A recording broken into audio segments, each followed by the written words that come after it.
Good morning, guys. Good to see everybody here. Hope everybody gets some breakfast. Well, I guess I feel like I'm up here taking you along the journey I'm on, really. I'm getting a little emotional already, and I'm just getting started.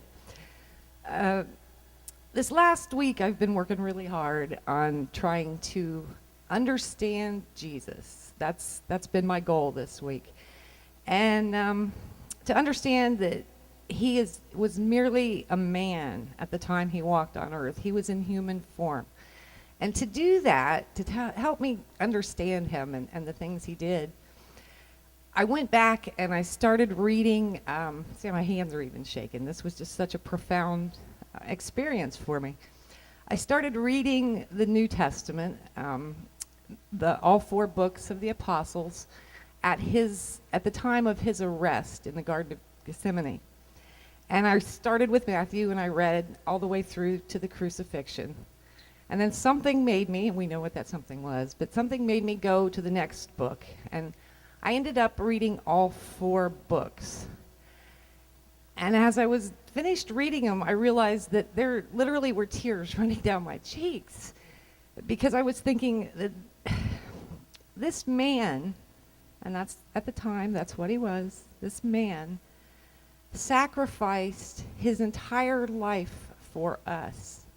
He did it with dignity, he did it with grace, he did it, I'm sure, with some fear. There had to be. He knew what was coming. He knew he was going to be crucified.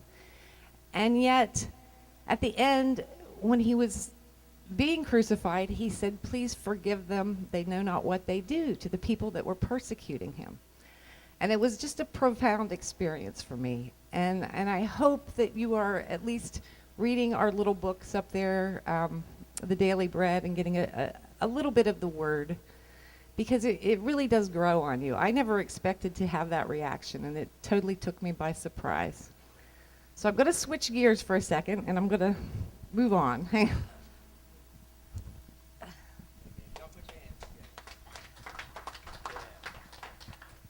All right, I'm going to do a quick reading for you today from 1 Corinthians.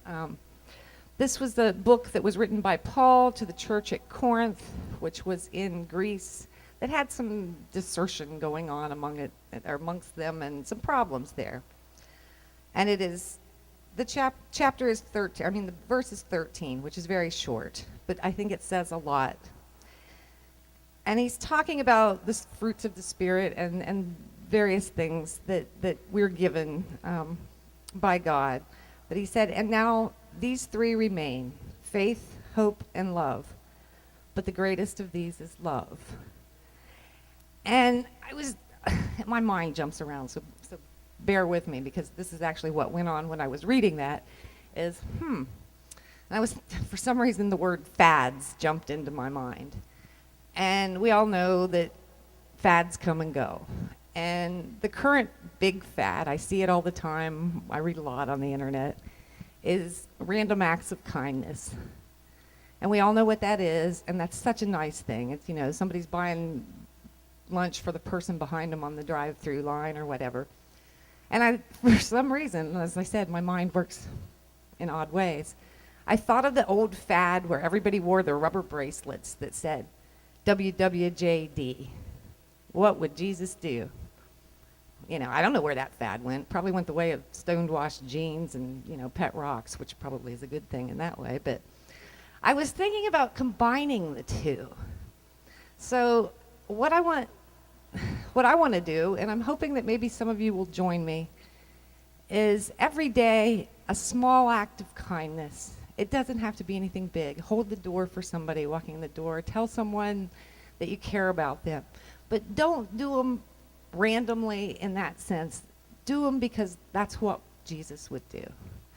And remember that bracelet. I'm going to try to find some. I don't know if you can even buy them anymore, but if I do, I may pass them out to you. So that's what Jesus would do. And with that, I just say, peace be with you all. Thank you.